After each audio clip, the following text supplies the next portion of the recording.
হচ্ছে AGT live 24/7। ये है as it is live 24/7। This is as it is live 24/7।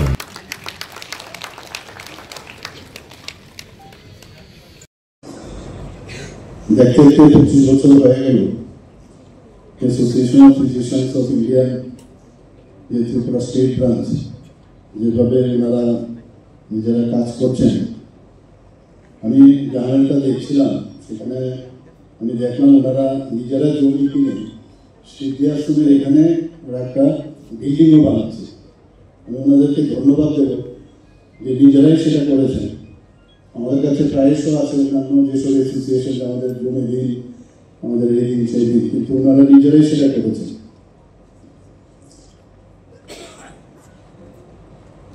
ফিজিশিয়ানরা আছেন অন্যান্য যেসব আমাদের যে স্পেশালিটি আছে থাকলেও ফিজিশিয়ানদের উপর কিন্তু আমাদের ডিপেন্ড করতে হয়। যতক্ষণ ধরে ফিজিশিয়ানরা যখন গ্রিন সিগন্যাল না দেবে, যারা সার্জেনও আছে বা অন্যান্য যেসব ডিসিপ্লিন আছে তারা কিন্তু হাত দিতে চায়। আমরা জানি ওপিডিটি বলুন, আইপিডি বলুন, সব কলেজে বা হসপিটালে ফিজিশিয়ানদের সবসময় ভিড় থাকে পর্যন্ত, কারণ হোল বডি তার দেখতে হয় এবং তার প্যারামিটার যদি ঠিকঠাক না থাকে কোনো অবস্থায় অন্যান্য ডাক্তাররা হাত দিতে চায় না। কাজেই ওনাদের তো গুরুত্ব আমরা সবসময় জানি, সবসময় বেশি থাকে। এবং সত্যি আমার খুব ভালো লাগে যখন এই ধরনের অ্যাসোসিয়েশন আপনারা তৈরি করেছেন। আমিও বহু অ্যাসোসিয়েশনের সাথে যুক্ত ছিলাম এবং সেখানে বিশেষ করে এই ধরনের যে মেডিকেল অ্যাসোসিয়েশনগুলো, সেগুলো কিন্তু একটা যে হেলথ কেয়ার যে প্রফেশন, যারা প্রফেশনাল আছেন তাদের মধ্যে একটা ভাইটাল লিঙ্ক আছে এবং ব্রডার যারা মেডিকেল কমিউনিটি তাদের মধ্যে একটা লিঙ্ক হিসাবে কাজ করে। এবং এই অ্যাসোসিয়েশন করার সুবাদে আমরা দেখেছি যে নিজেকে আমরা বিলঙ্গি মনে হয়, আমাদের একটা কমিউনিটির মধ্যে আমরা আছি এবং এই কমিউনিটির মধ্যে যারা যারা মেম্বার্সরা আছেন তাদের কথা তো আমাদের চিন্তা করতেই হবে এবং তাদের কথা চিন্তা মানে বিশেষ করে মেডিকেল অ্যাসোসিয়েশনে সমাজের জন্য চিন্তা করতে হবে। একটা ভাইটাল রোল এই অ্যাসোসিয়েশন কাজ করে এবং আলটিমেটলি যে পাবলিক হেলথ ইস্যু, যেটা আমার পূর্ববর্তী বক্তা বলেছেন, যে এই ধরনের কনফারেন্স বা এই ধরনের অ্যাসোসিয়েশন যখন থাকে সরকারের পক্ষেও কিন্তু অনেক সুবিধা হয়।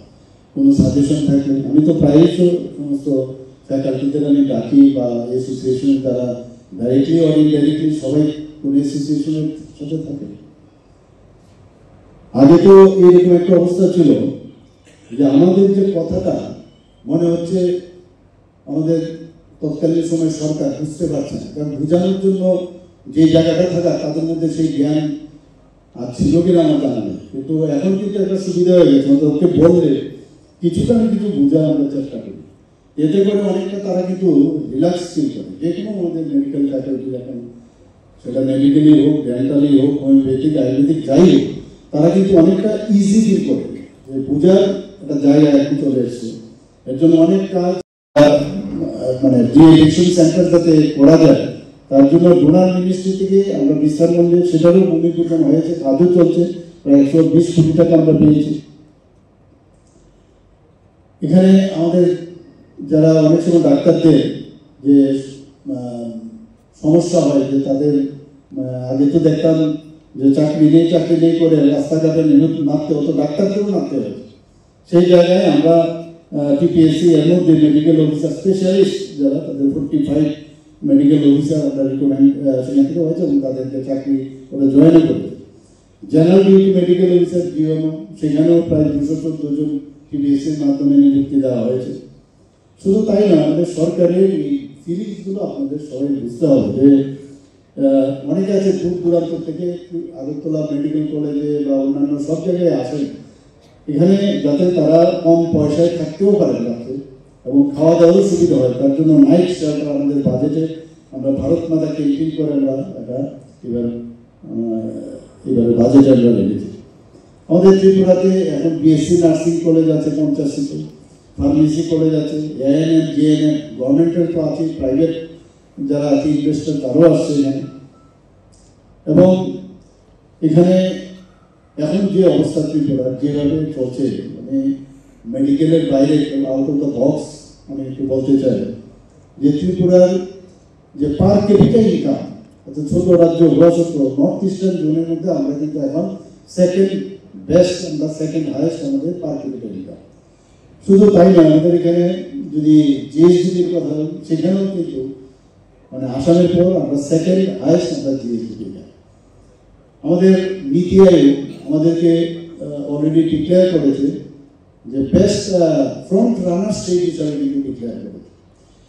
আমাদের এখানে গ্রাম পঞ্চায়েতে এত প্রাইজ পাচ্ছে, প্রায় 7টার মতো প্রাইজ অলরেডি পেয়েছে বিভিন্ন ক্ষেত্রে। ত্রিপুরা এখন যেভাবে সমস্ত ন্যাশনাল লেভেলে যেভাবে ওনারা ত্রিপুরার নাম হচ্ছে, আমি বলবো আমরা কিন্তু প্রপারলি যেভাবে কাজ করা উচিত সেভাবে কাজ করছি। প্রধানমন্ত্রী জন আরোগ্য যোজনা আপনারা সবাই জানেন যে অলরেডি যে কার্ড দেওয়া 100% স্যাচুরেশন এসছে এবং তাতে করে এখন পর্যন্ত আমরা প্রায় 250 কোটি টাকার উপরে খরচ করেছি। এখন কথা হচ্ছে প্রধানমন্ত্রী জন আরোগ্য যোজনার মধ্যে অনেকে কিন্তু কাভারেজ পায় না, যেহেতু তার ক্যাপিং আছে। তো আমরা ঠিক করলাম, আমরা ডিসিশন নিলাম, বারবার কথা বললাম যে সারা আমাদের তাদের বাইরে যারা আছে তাদেরকেও একটা এই ধরনের যোজনার মধ্যে আনতে হবে। তো মুখ্যমন্ত্রী জন accomplishments and wishing her continued success in all her future endeavors. In appreciation of their remarkable service and lifelong dedication to the field of surgery.